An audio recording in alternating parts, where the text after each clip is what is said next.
बहुत सारे ऐसे लोग हैं, लाइन लगी है, जो ये कहते हैं कि अगर आपको कैंसर को हराना है तो आपको डॉक्टर अशोक कलवार से मिलना ज़रूरी है।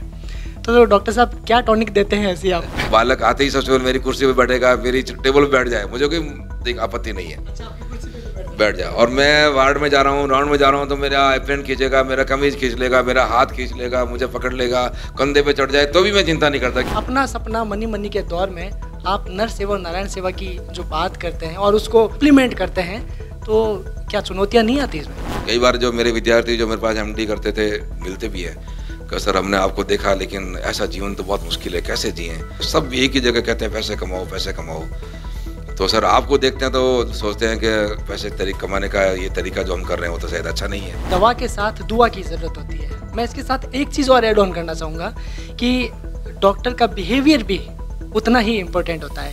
इसके बारे में आपका क्या कहना है? कैंसर के उपचार की जो रथ यात्रा है वो 3 पहियों पर या 3 घोड़ों पर चल रही है। एक घंटों में 300 300 लोगों को देख रहा है और मरीज जो है वो पैसा कमाने का ये एक तरह का एटीएम मशीन बन चुका है। तो ऐसे डॉक्टर्स को, ऐसे लोगों को आप क्या संदेश देना चाहेंगे? कहते हैं कि डॉक्टर जो होते हैं वो धरती के भगवान होते हैं, लेकिन आज के दौर में फ़िलहाल जो डॉक्टरों की जो परिभाषा है वो क्या है वो आपसे छिपी नहीं है। बहरहाल खबर अपडेट का एक प्रोग्राम है सक्सेस टॉक। आज से कुछ रोज़ पहले हमने एक कैंसर पेशेंट को सक्सेस टॉक के प्लेटफॉर्म पे बुलाया। 25 साल का एक लड़का जिसने न सिर्फ कैंसर को मात दी बल्कि उसका जीवन का जो एम था, जो सपना था सीए बनना, वो भी अच्छे नंबरों से उसने पास की। उसने सबसे पहले जो बात कही वो बात ये थी कि आज मैं अगर ज़िंदा हूँ तो उसके पीछे एक व्यक्ति सबसे पहले जिम्मेदार है जिनकी वजह से मैं कैंसर को हरा पाया। हम जिस डॉक्टर की बात कर रहे हैं वो व्यक्ति, वो डॉक्टर आज खबर अपडेट के खास मेहमान हैं। उनका नाम है डॉक्टर अशोक कलवार। सर स्वागत है आपका। नमस्कार। नमस्कार सबको, नमस्कार। डॉक्टर कलवार साहब बीकानेर में काफ़ी अरसे तक कैंसर रोग विशेषज्ञ के तौर पे यहाँ पे अपनी सेवाएं दे चुके हैं। सर अपने बारे में हमारे दर्शकों को बताएं। 1998 में से पहले तक मैं यहीं सरदार पटेल मेडिकल कॉलेज में ही कर रहा था और एमबीबीएस के विद्यार्थियों को पढ़ाने का दायित्व था मेरे जिम्मे। मैं बहुत अच्छा कर रहा था और उसी समय हमारे जो तत्कालीन प्रिंसिपल थे उनकी इच्छा थी कैंसर विभाग यहाँ का थोड़ा मजबूत बने और यहाँ और विकास हो। तो इसी कड़ी में मुझे भी उनका निर्देश था कि मैं कुछ करने जाऊँ और इसलिए 1998 में मैं वहाँ टाटा मेमोरियल अस्पताल गया अध्ययन के लिए। वहाँ से अध्ययन करने के बाद वापस आते ही मेरे को यहाँ कैंसर विभाग में लगा दिया और एक मन में भाव था कि मैं कैंसर के लिए कुछ करूं। तो मेरे मन में भी बहुत तीव्र इच्छा थी और उसी अच्छे पवित्र भाव के साथ मैंने यहाँ काम करना चालू कर दिया। और यहाँ काम करते करते कैंसर मरीजों की मन के भाव, उनकी परिस्थिति, उनका उपचार, ये सब चीज़ें मैं देखता था तो मन में लगता था कि वाकई ये तो बहुत कठिन है। बीकानेर में कैंसर के मरीज बहुत अधिक आते हैं तो ये भी चिंता थी कि इसका भी क्या कारण है, उसको भी देखना चाहिए। केवल इलाज करना ही हमारा उद्देश्य नहीं है, इसके कारणों की गहराई तक भी जाना चाहिए। तो इन सब सोच के साथ में मैंने यहाँ पर काम चालू कर दिया और यहाँ एक उस समय राजस्थान की पहली एक गामा कैमरा मशीन वो भी लगी थी जिससे कैंसर का फैलने का पता लगता है, उसका भी जिम्मा मेरे पास ही था। तो ये सब काम हमने उस समय तत्कालीन जो हमारे इस अस्पताल के अधीक्षक और बाद में प्रधानाचार्य जी रहे डॉक्टर डीपी पूनिया जी, उनके नेतृत्व में हमने सब ये काम चालू किया। और दुर्योग ही कहूँगा क्योंकि हमारे बहुत राष्ट्र संत आचार्य तुलसी का देहावसान हमारे जो बीकानेर में ही हुआ था यहाँ पर, तो उनके देहावसान के बाद में उनका जाना तो दुर्योग है लेकिन शायद कैंसर मरीजों के लिए वो वरदान साबित हुआ और आचार्य तुलसी शांति प्रतिष्ठान उनके नाम से बना और यहाँ पर एक आचार्य तुलसी कैंसर सेंटर की स्थापना हुई। बाद में भारत सरकार ने इसको रीजनल कैंसर सेंटर की मान्यता भी दी और इस तरीके से एक कैंसर की जो बहुत बीकानेर की पुरानी जो धरोहर थी उसके विकास की तरफ कदम आगे बढ़ने लगे। और मैं भी इस काम में लग गया, हम सब लोग लगे हुए थे। तो मुझे लगता था कि कुछ और अध्ययन करना चाहिए, तो क्योंकि रेडियोथेरेपी यहाँ की बहुत पुरानी विधा है तो उसका अध्ययन करने की भी सोची मैंने। तो हमारे प्रधानाचार्य महोदय ने, पूनिया जी थे उस समय, उन्होंने इसकी अनुमति दी, मैंने वो उसका अध्ययन भी पूरा किया। फिर मुझे लगता था यहाँ पर ब्लड कैंसर के और बाकी मरीज भी बहुत आते हैं जिनके लिए थोड़ा और अधिक प्रशिक्षण लेना चाहिए। तो इस काम के लिए भी मैं बेंगलोर में मेरा चयन हो गया Kidwai institute of medical oncology से, तो वहाँ पर इस अध्ययन के लिए भी मैं गया और एक अच्छा एक सेटअप बच्चों के कैंसर का और कैंसर उपचार का बने, इस दिशा में हमने हमारे प्रधानाचार्य जी के उस समय के आदेश और इच्छा के अनुसार हमने चालू किया और एक बहुत अच्छा केंद्र आज मेडिकल ऑन्कोलॉजी का यहाँ जोधपुर में बीकानेर में बन चुका है और हम सब लोग उस पथ पर अग्रसर हैं। और मूल भाव यही था कि इस असाध्य बीमारी को कैसे साध्य बनाया जाए, क्योंकि ब्लड कैंसर और कुछ कैंसर ऐसे आए हैं आज भी जिनको अगर समय पर उचित ढंग से इलाज किया जाए तो वो क्योर होते हैं। लोगों के घरों के बुझते हुए दीपक वापस जल पड़ेंगे, उनके घरों की रोशनी वापस आ जाएगी। इसी भाव को लेकर के हमने ये काम किया और आज भी ये जारी है काम। बहुत सारे ऐसे लोग हैं, लाइन लगी है, जो ये कहते हैं कि अगर आपको कैंसर को हराना है तो आपको डॉक्टर अशोक कलवार से मिलना ज़रूरी है। तो डॉक्टर साहब क्या टॉनिक देते हैं ऐसी आप? देखो, इलाज तो विज्ञान आधारित है। दुनिया में कैंसर का कहीं भी इलाज होगा तो एक तरीके से होगा, बस फ़र्क इतना है कि जब मरीज आता है तो मैं प्रारंभ में यही कहता हूँ परिवार वालों से भी, चाहे वो कम उम्र का है चाहे बड़ा है, कैंसर के उपचार की जो रथ यात्रा है वो 3 पहियों पर या 3 घोड़ों पर चल रही है। अच्छा। एक है सबसे पहले मरीज स्वयं, क्योंकि उसकी स्वयं की सिद्धता जरूरी है, और दूसरा उसका परिवार, और ये दोनों सही है तो फिर डॉक्टर का एक तीसरा पहिया या रथ का जो घोड़ा है वो जुड़ जाता है। और ये जब तीनों घोड़े या पहिए बराबर चलते हैं तभी कैंसर के मरीज का उपचार हो सकता है। तो इसमें जो डॉक्टर वाला पक्ष है वो बहुत प्रभावी होना जरूरी भी है, क्योंकि मरीज और परिवार तो सामान्यतः तैयार हो जाते हैं, क्योंकि कोई भी अपने मरीज को या अपने परिवार के सदस्य को खोना नहीं चाहता, वो अपनी तरफ से हर संभव कोशिश करेगा।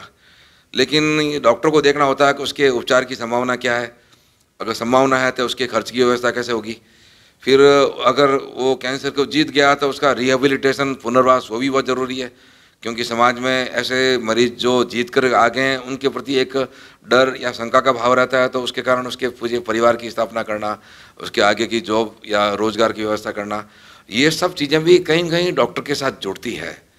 और मैंने बचपन से ही, क्योंकि मेरा संस्कार, मेरा परिवेश इसी तरह से हुआ, तो मैंने केवल इस कैंसर की बीमारी को केवल कैंसर के रूप में ही नहीं देखा, एक कॉम्प्रिहेंसिव अप्रोच के रूप में देखा कि मैं उस मरीज को, उसके परिवार को भी साथ जोड़ करके देखूं।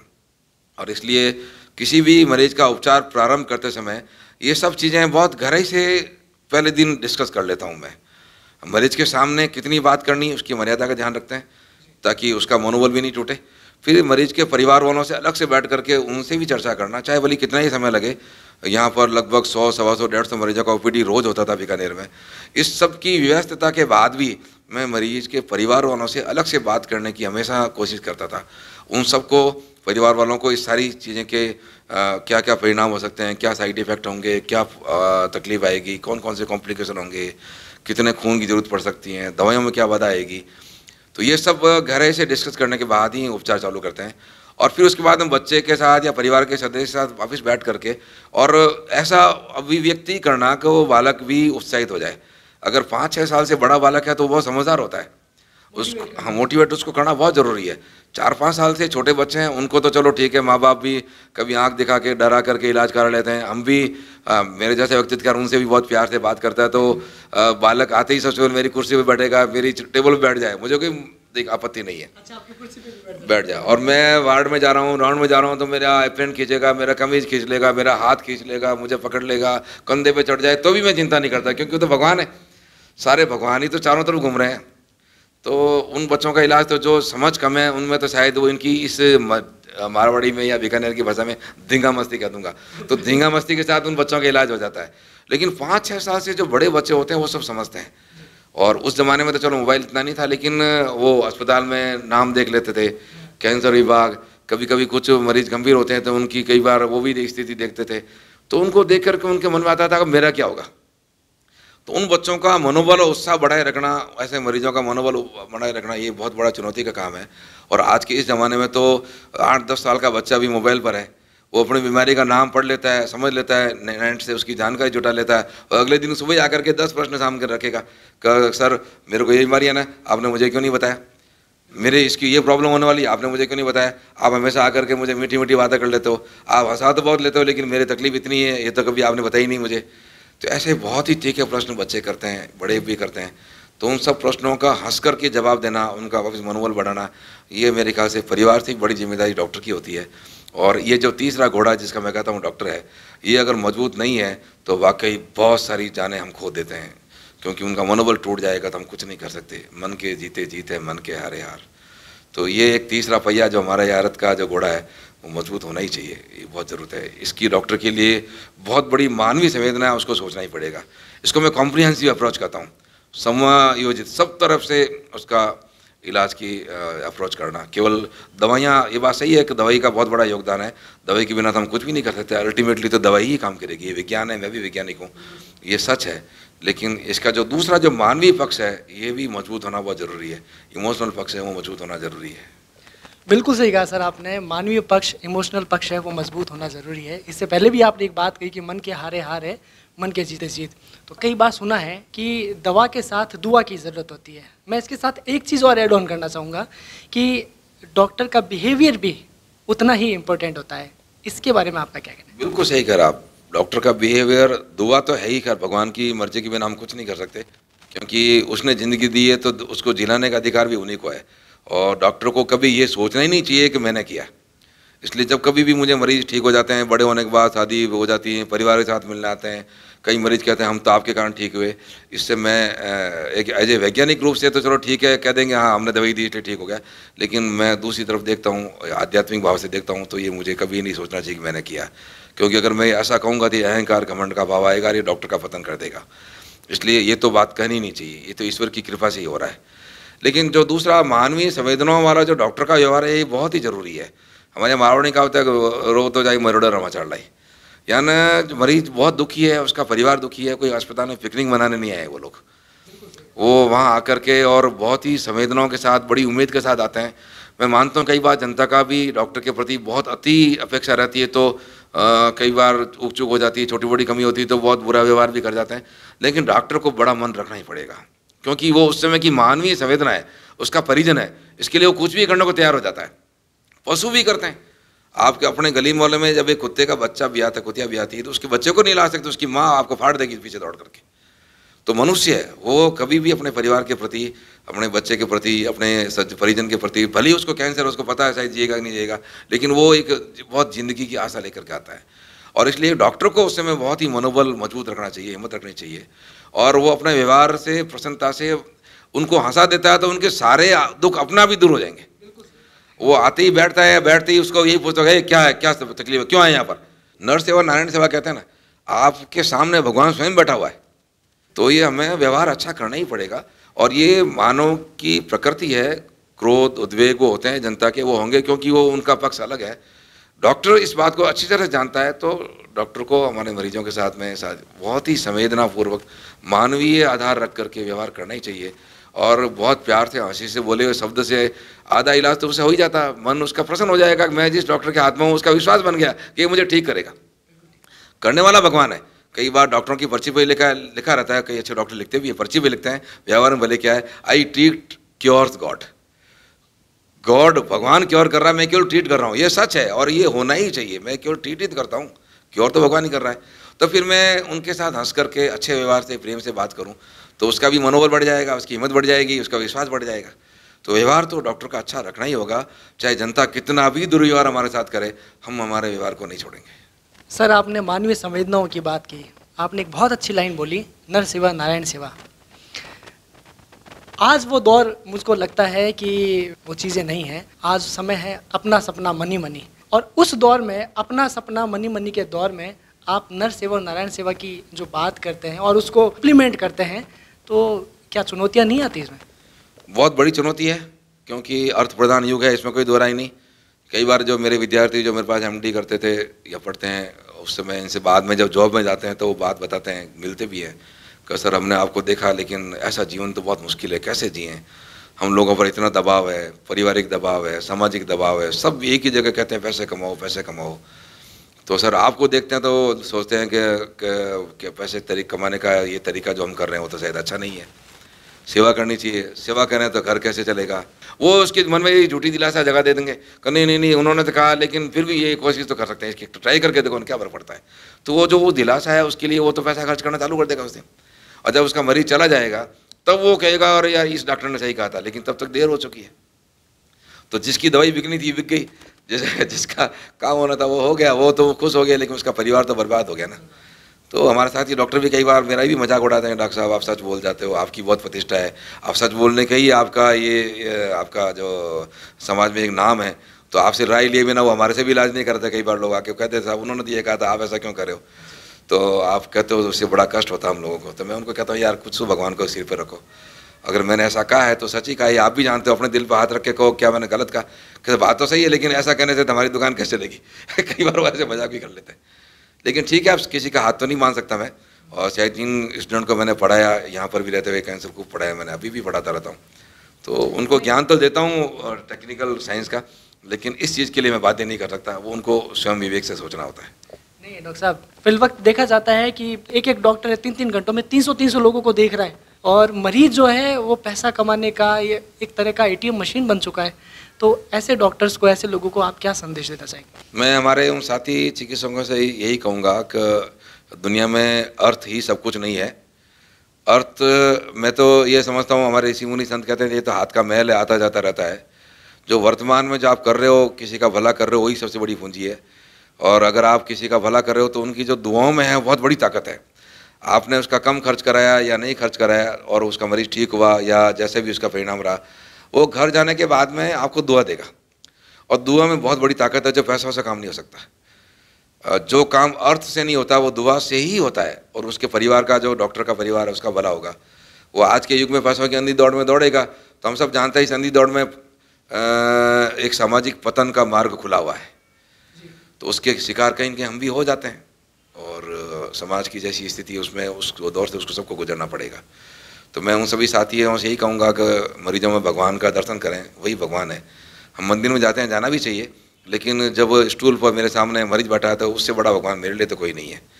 तो इनमें भगवान का दर्शन करें, करना भी चाहिए। हमने एनाटॉमी तो उस डेड बॉडी कैडेवर पर पढ़ा है जिसने अपना शरीर आपको दान कर दिया।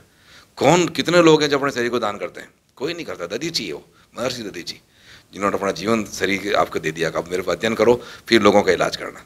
दुनिया में और कोई पैथी ऐसी नहीं है जिसमें शरीर की सब कुछ हम जानते हैं, सब वैज्ञानिक जानते हैं, उसका हम समुचित उपयोग करते हैं।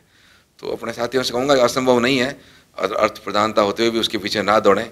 दुनिया के वैभव भले ही नहीं आए, लेकिन एक जीवन की प्राथमिक आवश्यकताएं तो आपकी पूरी हो ही रही है ना, उस प्राथमिक आवश्यकताओं को भी पूरा करें। और सरकार में है तो सरकार अच्छा वेतन देती है, आजकल डॉक्टरों का वेतन बहुत कोई कम नहीं है, उसके बारे में देखें, और जनता के साथ और मरीजों के साथ न्याय करें, यही मेरा उनसे आग्रह है। कैंसर, ये नाम आते ही कई लोगों की रूह कांप जाती है। कैंसर मरीजों को क्या संदेश देना चाहिए? हमारे एक शब्द चलता है ब्रेकिंग बैड न्यूज़, यानी ये जो बुरी खबर आई है उसको मरीज को कैसे पता है। ये बहुत बड़ा चैलेंज है। परिवार वाले आते ही सबसे पहले शब्द ये कहता है कि डॉक्टर साहब मरीज को पता नहीं चलना चाहिए किसी भी हालत में। तो मैं उनसे पूछता हूँ आज नहीं तो कल पता चलेगा। और कभी कभी तो मजाक भी हो जाती है, मरीज के रिश्तेदार जब बाहर चले जाते हैं तो मरीज आकर कहता है कि डॉक्टर साहब मैंने कैंसर रह गया थे, हमारे घर वाला मत कीजिए। ऐसा भी होता है। तो ये एक बहुत बड़ी चुनौतीपूर्ण है, सबसे पहले तो इस खबर को मरीज तक देना। तो हम लोगों का जनरली ये ट्रेनिंग का हिस्सा भी है, एक चैप्टर भी हमारा है पूरा इस पर कि मरीज को इस खबर को कैसे दिया जाए। तो बहुत ही विश्वास में बैठ करके उत्साहपूर्ण खबर बतानी चाहिए, क्योंकि आज से 30 साल पहले शायद ये कैंसर लाइलाज था। आज बहुत सारे कैंसर को हमने जीत लिया है। जिस ब्लड कैंसर के लिए लोग सुनते ही कहते थे मृत्यु है, वो आज हमने उसको जीता भी है। उसके कुछ 1-2 हिस्से ऐसे हैं जो अभी कमज़ोर है, लेकिन हमने जीता है। बहुत सारे अन्य कैंसर को भी जीत लिया है। स्टेज 3 तक के बहुत सारे कैंसर को हम क्योर कर रहे हैं। तो एक पॉजिटिव शुरुआत करनी चाहिए, चिंता मत करो, आज की तारीख में ठीक होने लायक है। और अच्छे अच्छे मरीजों के जो ठीक हो गए उनके उदाहरण बताना चाहिए तो देखो ये। और हम लोग जब ओपीडी में बैठे होते थे, हमारे उस लाइन के अंदर 4 मरीज नए हैं तो 10 मरीज पुराने भी तो खड़े हैं, उनका उदाहरण देना चाहिए। देखो इसको 6 महीने पहले पता चला था, देखो ठीक है इसका इलाज चल रहा है, बिल्कुल ठीक है ये, इसको देखो, देखो इसका 1 साल से इलाज चल रहा है। उनमें ऐसे भी होते हैं जिनने 5 साल पहले इलाज कराया था और आज वो ठीक है, देखो इसका 5 साल पहले इलाज हुआ था, ये बिल्कुल ठीक है, आज आपके सामने खड़ा है। ऐसे पॉजिटिव उदाहरणों की भी भरमार है।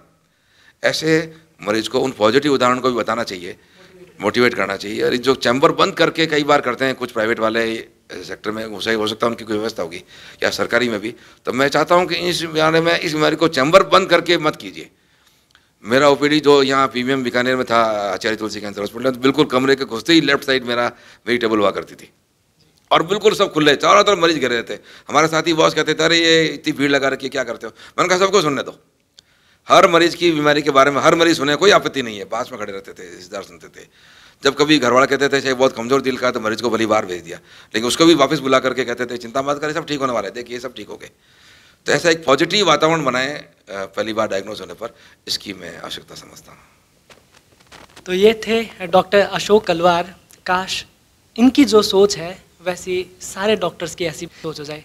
सर, आप खबर अपडेट में आए, आपका बहुत बहुत शुक्रिया। मैं भी आप सबका बहुत आभारी हूँ और हमारे श्रोतागण और दर्शकगण जो देखेंगे उनका भी आभारी हूँ। हमारी सब जो कई बातों को सकारात्मक रूप में देखें। ऐसे और इंटरव्यूज़ देखने के लिए आप देखते रहिए खबर अपडेट। Thank you.